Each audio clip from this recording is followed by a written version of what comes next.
Well, thanks very much for joining after lunch. It was a great lunch. Thanks to all the EnergyNet staff for all the hard work. You guys have put together a great conference so far. So thank you for all that hard work. And then for everybody that takes the time to join both this session as well as all of the sessions, thank you for taking the time to join us. To introduce myself, my name is Martin Sieh. I am the Chief Operating Officer for the facility side of Ecova. Ecova is an integrated facility bill pay, energy, and sustainability management company. And I'm responsible for the delivery of all of our services as well as the sales activities. I've been involved in this arena of energy data management and outsourced energy management for about 20 years. So have seen the evolution of the marketplace. And as Verdantex talked about, we're very much on the precipice of another evolution. So it's very exciting and lots of things to happen. I'd like to introduce the panel. What they'll do is each take a little bit of time to introduce themselves, what their experiences are, and then we'll open it up for questions if anybody has anything that they'd like to ask right out of the gate related to the title, or there'll be a few questions that we've discussed to kind of get the conversation going, and we'll go from there. So I'll turn it over and allow you to introduce yourself. I'm Alex Widensee with THG Energy Solutions. I'm the Director of Commercial Accounts and Energy Management Services. A little bit about THG. We're private label, typically utility data management and automated demand response organization. I've been with the company for 6 years, in this role for about 4, but I've had some previous experience mostly around utility rate modeling. I'm Bruce McLeish. I'm a Vice President at Ameresco, responsible for our energy procurement and bill management service. Ameresco is mostly known for our turnkey energy efficiency projects, primarily with the public sector. After that, we're probably known for our renewable power plant development, mostly which we own, operate, and sell in the sort of the wholesale, the output of them. We're less known for what I do, but we'll talk more about that as we go. Hi, good afternoon. I'm Janie Jefferies-Freer. I'm president for eSight Energy Inc., which is the US division of the eSight Energy Group. We specialize in development of energy management software. So we collect energy data from a huge range of different sources and types of data, and then make that accessible to both consultative users and end users to manage their data and drive down energy costs. I'm Priscilla Koeckeritz. I'm CEO and one of the founders of EnergyPrint. We're out of Minnesota. We're an 8-year-old company, and we specialize in getting utility data from all of the disparate sources. We use EnergyNet for all of our automated data, but we will work with any utility, regardless of their process, and really have become known for working across the U.S. in municipalities and areas where we literally have to call somebody once a month and ask them to fax us the information. So that's kind of our specialty. We work primarily with contractors, mechanical, engineering, automation contractors. So we are a service provider to service providers, really helping them use the information to help their customers with a plan for better operating their buildings and ultimately saving money. Hi, I'm Ben Rachell. I'm the Senior Manager of Utility Bill Management Support Services for EnerNOC. I've been with the company for about 6 years now in various roles. EnerNOC being an energy intelligence software company and demand response based company. Worked in the utility bill management sector for the last 6 years. Yeah, that's great. Yeah. All right, well, thank you. Thanks everybody thanks for taking the time. Thank you for being on the panel. It's always adds a little bit of enjoyment to the show, being on the panels, compared to always being in the audience. I'm sure you're all excited about it. So with that, just open it up. If anybody has any questions, like I said, right out of the gate, that's tied to the title. I'd love to take a question right now. If not, like I said, we can maybe ask a few ourselves. So anybody have one? Yeah, I'm just curious, other than gathering data, what do you and your customers, what do you find difficult about deriving value from the data that you gather and provide? Well, certainly the lack of standards makes just getting the data very difficult. And even then, you have to figure out in a way that the client would like it, how to present it to them. You've got all these different units of measure, different information on certain bills in different countries, for instance, versus others. So that in itself is the first problem. Extracting the data. I like that term because it reminds me of pulling teeth. I think I'd weigh in on that and say probably the next challenge that kind of naturally follows from that is just simple resourcing. We find a lot of organizations basically don't have a dedicated energy management team. If they do, that team is often tied up with things like retrofits or projects. So kind of actually doing something usable with the data and kind of persuading them to actually use the data and, getting bridging the gap between the finance department and potentially a 10-year-old spreadsheet can be quite a challenge. So I think that's kind of one of the things that we're really focused on, trying to empower people in a way that makes that data usable without being too resource heavy. I think that's absolutely critical. Right. I think No, sorry. I think what we find with our customers is that they have very specific ways that they want to use the data, and very specific either reports, measurement and verification. They're trying to do cost justification or project planning. And so for us, it's really about having all of that detail and being able to get that data to them, whether it's via a dashboard, using business intelligence tools, via exports into systems and processes that they already have, and very much into Energy Star. Our customers use us a lot to make sure that their Energy Star accounts are set up right, that the data is there correctly, and that it's validated so that they can use that for their sustainability purposes. I think as well, the simple fact is that you have so many different invoice formats, you have so many different tariff structures, like billing practices. It's a very complex thing to have to manage, and a lot of our customers at EnerNOC, when they contract for a utility bill management service, just want greater transparency over that and understanding. And so we've found a lot of our customers use our software to actually try and get that information in and make sense of it.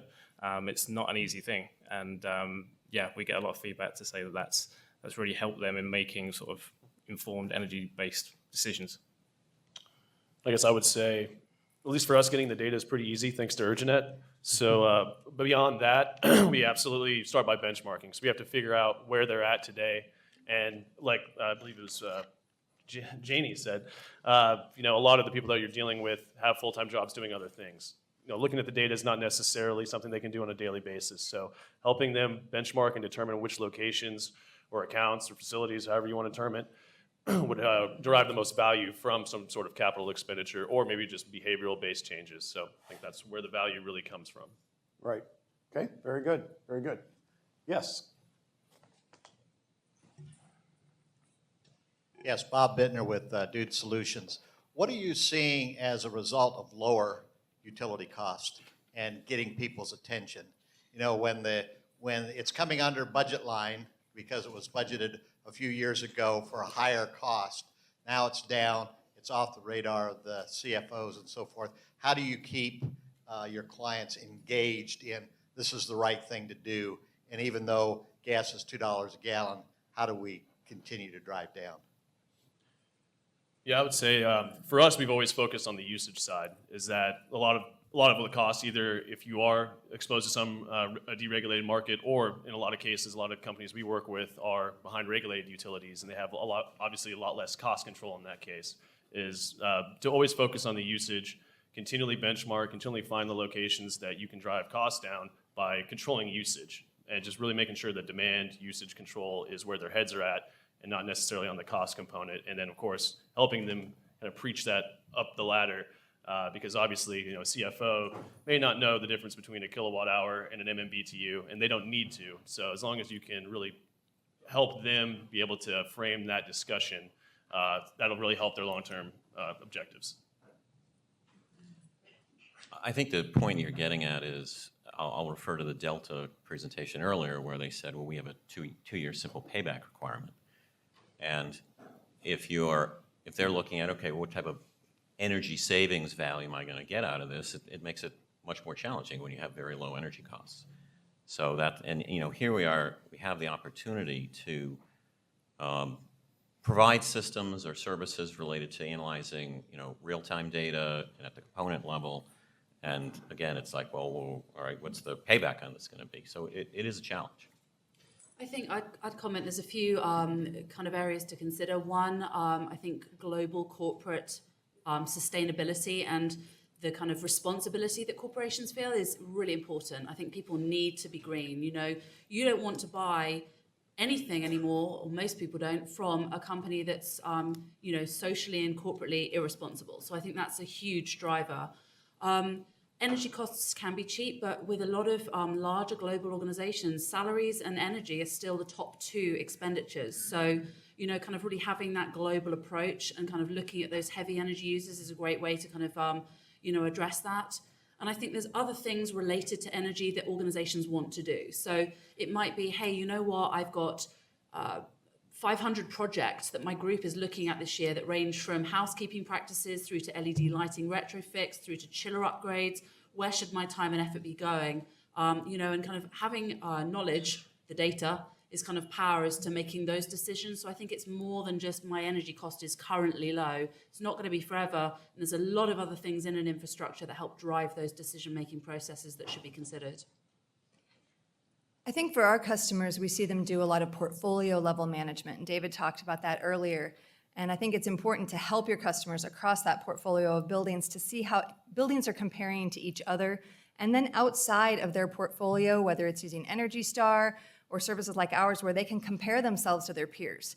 Because I think when they see the comparison, even though energy costs are low, when they see that they're performing 20 to 30% higher from a cost perspective, that really helps to open their eyes on their overall sustainability footprint and where they need to be going from an energy perspective.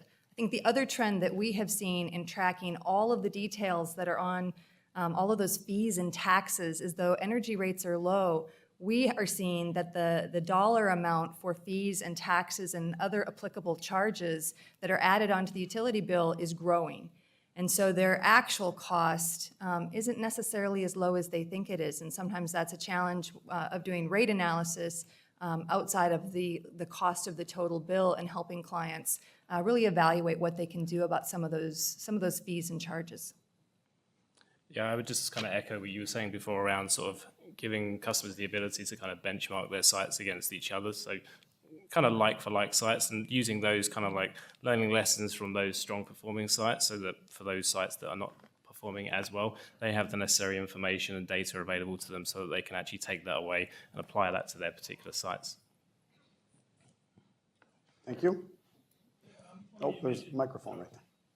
What you mentioned in the Energy Star Portfolio Manager, what are you guys are using or your clients using for benchmarking? I mean, Energy Star Portfolio Manager is one, looking at other buildings. But what are you seeing used the most? That just gets Yeah, benchmarking? for us, certainly Energy Star Portfolio Manager is a big one, but our platform itself has its own benchmarking capabilities, and we typically expand beyond, just not necessarily what Portfolio Manager can do, but we also like to look at business metrics in regards to production metrics, so normalizing your usage, looking at full-time equivalent employees, weather normalization, obviously production metrics, however it is, depending on what the industrial process is at that point. So I think for the most part, a good general one is Portfolio Manager, looking at very, static verticals across the United States. But when you get more detailed into important niche markets or niche industrial markets, you got to kind of expand upon that and get more creative. Yeah, I think Alex covered most of the different types that are done. Once you've set up an energy intensity measure for your industry, then a lot of what our clients do is sort of benchmark that against each other. Different plants, are they producing the same product per MMBTU? Yeah, I agree. I think, exactly what Alex said at the start. We see Energy Star is obviously, kind of one of the main standards that most organizations use. But I think, as you say, when you really want to get into that depth of data, we do the same thing. We have basically the capability to take all of those different things that affect your energy usage and do those kind of portfolio shares. And we find that with a lot of our, I don't know if you find the same thing, but a lot of our customers don't necessarily want to share that type of level of information. So they're quite happy to put, do a portfolio benchmark on all of our buildings over X thousand square feet, or all of our office buildings, all of our manufacturing buildings. They use that as their benchmark quite happily. There's no way they want that really usable level of, 5 variable adjusted normalized data with costs associated put out in the marketplace. So, yeah. So we're an Energy Star automated benchmarking service, and we built that into our platform to begin with. We think it's a ticket to play. I mean, you've got to be able to manage that and manage that well. But as a company, when we started, we believed that if we managed our data validity and really protected our processes on how we get accurate, valid, timely data, we could actually create our own internal benchmarking capability. So our customers compare their building to itself, to other buildings within their portfolio, and then we de-identify our entire database and have search capabilities so customers can build their own profiles and actually compare against like buildings nationally, regionally, locally, across a couple of different key factors, building use type, square footage, things that really help them to set a benchmark of where buildings like them are at, where they're going, and allows them to set a validated place for how well their building could actually perform. I think a lot of this has already been covered already, but predominantly from our side, I think Energy Star is the big one. For our systems, we already have an automatic feed into Portfolio Manager. So we find that the customers are predominantly using that to work on benchmarking. So. Yeah, I'll chime in, similar to Priscilla. The notion of peer-to-peer benchmarking by vertical markets, by weather-oriented locations, that has seemed to be the next layer of success beyond Energy Star. The calcs within Energy Star are quite controversial depending on what vertical market you're in, and so from our perspective, Ecova's perspective, that peer-to-peer benchmarking is very valuable. Other questions? Okay, so I'll ask one then. When you think about the notion of interval data, real-time data, and how that is changing or evolving the overall data marketplace relative to just utility bill data, what are some of your thoughts on that and experiences? Yeah, we obviously find a lot of value in that at THG.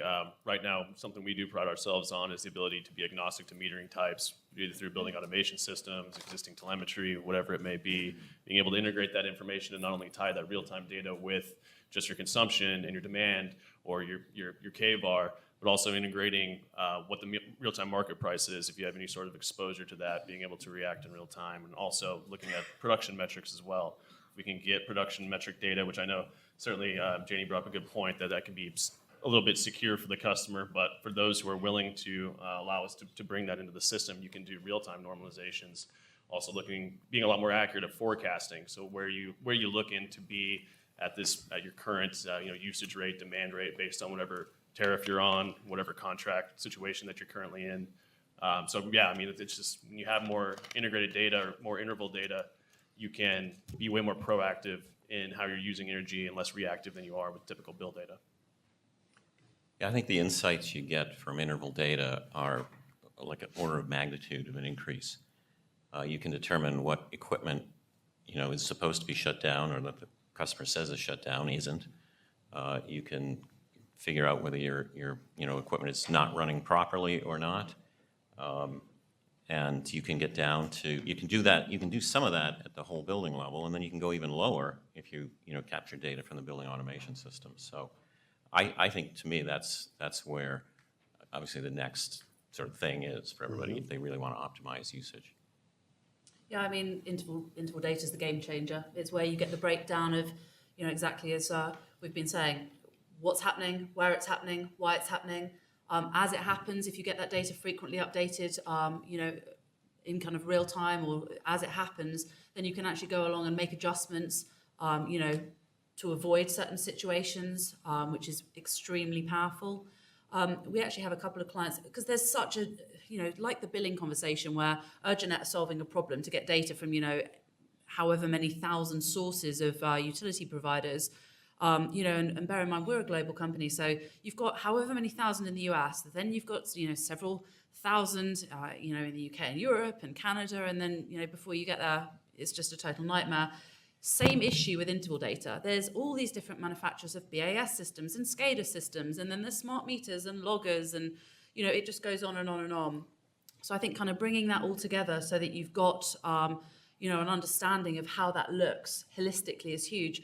Urgent, wherever possible, get that data, that interval data from the utility providers as well. And increasingly, that's something that's being provided. So we have quite a number of clients that they'll have that billing information coming in, and then separately, we also have the interval data. So then you've got that cross-reference.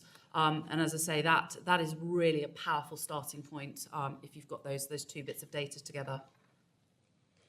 So most of our clients, again, are contractors, service providers, and most of them have already chosen a system that they work with, either with control system data, BAS system, metering data, or they're getting interval data directly from the meters. And so what they're looking for us to help with is making sure that they have those accurate cost metrics and that we can help them validate the consumption coming in, because there's a lot of variance between the interval data sometimes and the actual consumption metrics that come in on the bill. So they're looking for that validity. And then they're looking to tie cost to that interval data so that they can be more predictive and more proactive very quickly in those situations. So for us, we let our customers decide on their real-time data sources, and we complement and use BI tools to help them marry those things up. I think broadly speaking, what the value from using real-time data and interval data is the fact that you can see what's happening quite quickly and take action quite quickly. EnerNOC offers an EIS solution where you have real-time dataing, and we had school districts coming back saying, we've literally deployed your solution, and in 72 hours we've been able to see that there's huge spikes happening when they shouldn't be, and been able to rectify it. So there's an ability to actually kind of take action on those quite quickly. In the UK, it's quite different. There's quite a mature market there. Interval data has been mandated for particular sites of a particular size since the mid-90s. So, and EnerNOC, when Entech pre-acquisition by EnerNOC, we'd been offering that services for many years. And I think kind of the funniest story I've heard in relation to interval data is there was a customer who had a manufacturing site, and they found in the middle of the night there was this huge spike in their energy usage over a period of a week. And they couldn't quite figure out why. All their machines were off, all their lighting was off. It was like, what is this? And when they investigated further, it turns out that there were some night shift workers who at lunchtime were turning the lights on in the car park and having a quick kickabout of soccer, like by themselves.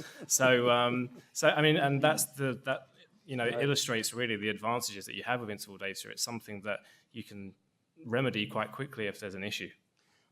Just to extend on that a little bit, what do you find from a customer point of view? Yes, there's technologies that allow them to see the data, but are you seeing them engage it? Do they have the resources? Are they actively doing it? Or do you see them looking for services to actually provide them the answers?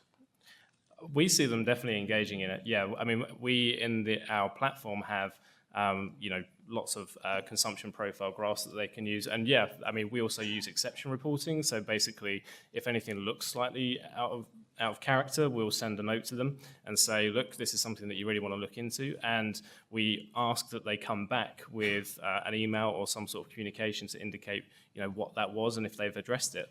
And the vast majority of times we receive that email back to say, yeah, we've investigated it, there was something wrong, we've rectified it, and this is what we've done. So yeah, we find customers are engaging with those communications.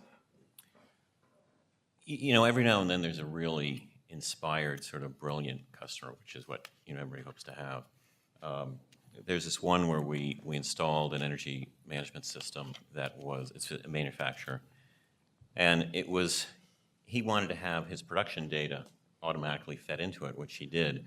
And there's 3 trains of production at this facility, and this plant engineer logs on every morning to the system, and while he's having breakfast, to figure out which train is he going to go look at, because he's looking at the energy intensity for each of the trains, and he can tell, all right, this one's not operating exactly optimal, so I'm going to go in there and see what's wrong and fix it. So that's a guy who's really taking advantage of the data. For us, I know that mostly what we see is some sort of notification that they want, even if they have the people in place to be able to monitor on a day-to-day basis. Still, there's somebody that wants to be notified when something does go awry. But something else that we see a lot of traction on is on the automated demand response side, or really price response side.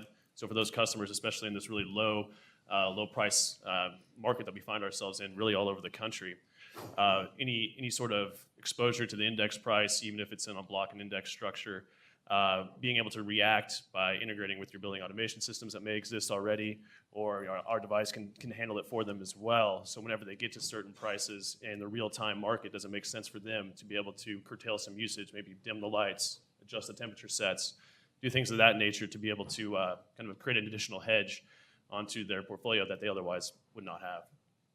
Yeah, I mean, I would answer that by saying I think we see a real variety of capability levels, both between different sectors and between different sizes of clients within each sector. So, you know, sometimes the client's very capable, they have a very switched on energy management team, they're armed, they know how to roll that out and propagate that knowledge in their organization. Sometimes they need a little bit of help. Sometimes they completely outsource that. And that could be outsourced to one of our customers who there would go and actually manage that energy data for the client. And that, I think, is a model that is probably more prevalent in the US simply because the market is just behind, you know, as you said, it's behind where it is in Europe. And I think that's probably energy prices and legislation. So I think what I've seen since I've been out here since 2008, you know, and you kind of come out here and there just weren't energy managers and there weren't facilities directors back then, even to the level that there are now. So we're seeing the US market rapidly catch up with Europe. And I think that's extremely encouraging in the capability set that we're finding customers are able to achieve themselves. Any other questions? Yes. Let me just follow up on the idea that the integral data is this game changer. We all agree that it seems like we all agree that's the best thing that you can do.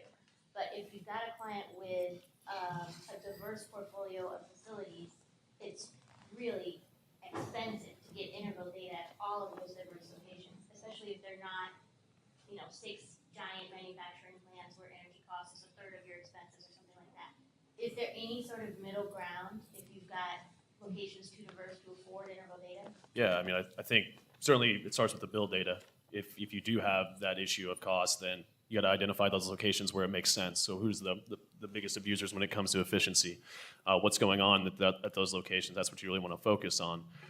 Then tied in with that, certainly where's the cost exposure the highest, along with those the low efficiency facilities. So that way the return on investment is going to be much greater in that case. I think a middle ground is to request a year's history worth of interval data. And then you can do an analysis to sort of show, you know, where are those types of spikes happening. You know, when people say equipment's shut off, it's really not. That way you don't have to go to the expense of getting it every day or getting it in real time. Because you can perform an analysis on that data and really get some insight into what's going on. Yeah, I think, you know, I'm going to assume you're talking commercial properties. Is that what we're talking, offices or hotels? Yeah, okay. So, and I think, you know, there's a whole discussion there about, you know, when you do find a high energy usage property, you know, is it ever going to be worth putting sub-metering on that? Do you want to do smart logging? There are various degrees of what you can do. Always in a building, if you dig deep enough, there is some usable energy data. So that could be, you know, potentially some tag points on a BAS system. It could be, as you say, historical data from billing information. Sometimes you might want to look at things like putting portable data loggers in a building for a period of time, then swapping them out between portfolios and actually doing that analysis, and then implementing things like low or no cost housekeeping measures. So there's always things that you can do. Certainly that's part of what we call our audit initiative. So we go off and help customers do that. You know, it's, as I said, not ever always going to be possible to put loggers and smart meters down to that kind of ideal level in every property. So there's certainly things that you can do on the housekeeping side. The key is starting with that benchmarking. Make sure that you've got them all benchmarked and that you're tracking and looking at that, because it'll show you the trends. It'll show you where you need to invest. And then the next thing that you know, we talked about and Alex mentioned earlier is looking at correlation factors. You know, what does your business specifically need to look at? If, you know, hotels, we were looking at an analysis of a hotel portfolio a couple years ago, and they were sure that their most important criteria was guest nights. And we found out it was food covers and water. And that was their biggest opportunity to save money, was actually to look at how they were, you know, over from a water perspective. So I think the key thing is you can get a lot of information out of just that basic bill data, because there's a lot of depth there if you know what you're looking at and why that information pertains to the business. And then, you know, like people have said, once you can prioritize, you know where your biggest offenders are, then you can both, you know, create rules and also use technology and tools and automation and interval data to help feed better solutions. And the key is finding out what are your best performers doing that your worst performers aren't.